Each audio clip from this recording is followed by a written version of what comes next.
Our speaker number 3 is Gary Harkness with Leggings and Tuna. Leggings and Tuna, Gary Harkness.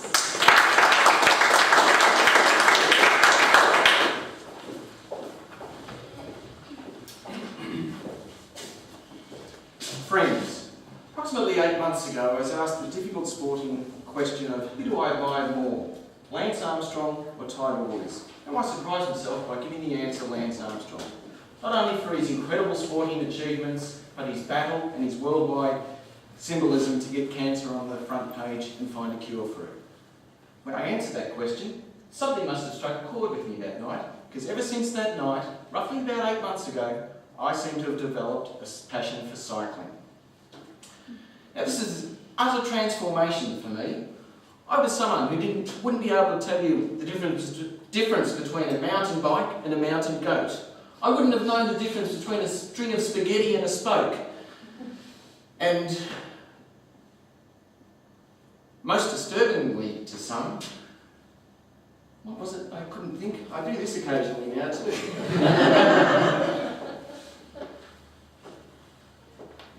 I've changed completely. I now ride over 100 kilometres a weekend. I have pedals that I actually need to clip into to attach myself to the bike, and most disturbingly also to others, I now wear Lycra. Or as my brother-in-law says, hey Gaz, have you got your leotards on? As I said, this is an utter transformation for me. The last sporting endeavour I ever undertook was to be the timer at our under-14 football. But now, as I said, I've transformed myself completely. With this fitness regime comes a whole new food outlook. I've discovered aisles of Coles that I never knew existed. Prior to this passion, I'd go down to Coles, aisles 2, 4 and 7 would be my domain, namely a quick 9-pack of sorbet on special, some kettle chips and a 750ml bottle of Coke. Friends, there are aisles of Coles I never knew existed. I don't now seek out the muesli, the yogurt, the grapefruit. I could even describe a March grapefruit to you. But that isn't my favourite aisle of all people. A cyclist like me needs omega-3. For those that don't know, it's basically fish. And the tuna aisle is where you'll spot me sorting out, looking for bargains. I'm a canny shopper, and I'm not sure if you're aware, but the tuna merchants of Australia are out to get my cycling dollar. The likes of Safcol, of Coles Home Brown, and John West constantly have these brands on special. I pick them up by the 5. And I actually have friends texting me, hey Gaz, come down to Coles. John West's got 5 for $5 this week. Who said life in the suburbs wasn't full of excitement? Buying it's only half the problem. Eating it presents a whole new dilemma.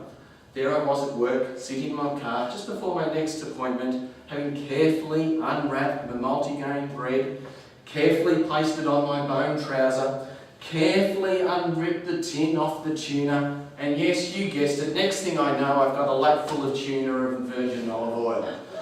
That wasn't the bad thing. The stain was bad enough, but the fact that I was followed by 2 cats, a pelican and a gentleman that looked suspiciously like Rex Hunt was almost too much to bear.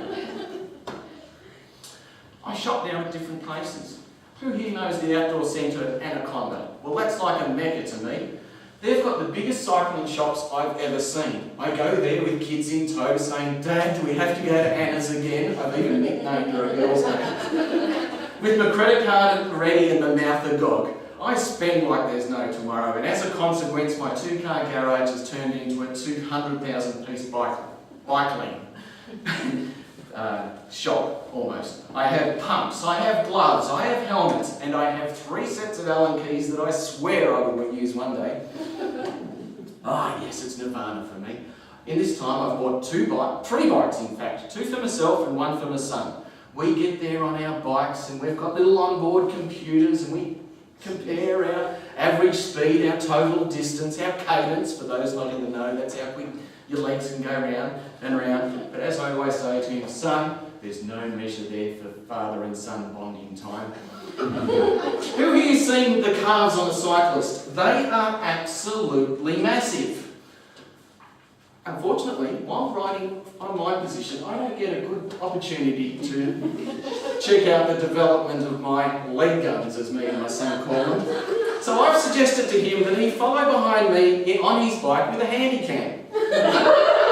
just to record the leg guns. Picture us now, hurtling down Beach Road, him behind me, trying to keep up, me yelling out, "Have you got the guns? Have you got the guns in the viewfinder? Yes, Dad, yes, Dad." It's a sight that I think would infuriate most people that travel along Beach Road on a Saturday morning.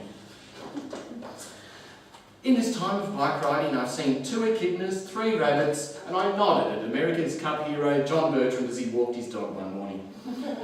It's been fantastic.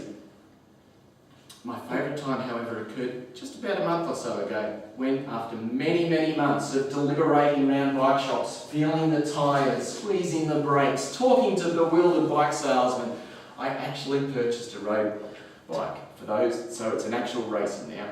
I'm a fully fledged bike rider. I ride and ride like there's no tomorrow. I look at hills thinking that'd be a good one to go down. I see glass on the road as I drive along thinking, geez, I better keep the tyres away from that. And I have an absolute ball. As I said earlier though, you have to remember that your feet actually need to clip into the pedals. You become as one with the bike. So there I was, proudly on the new bike, the leg guns ablaze. I'm sure they were looking Lance Armstrong-esque. As I approached, kept getting up quite a good speed, I looked ahead and there was a red light approach as I approached, feeling $1 million, thinking the cars, the bike riders are looking at me, applying the brakes, stopping at the red light, and just as my head was about to become parallel with some of Vic Road's finest asphalt, I remembered, hey, about 3 seconds ago I should have unclipped my feet from the pedals. I was a splat on the ground. But my friends, what a great experience it is to ride a bike, and it sure beats being the timekeeper for the under-14 football team.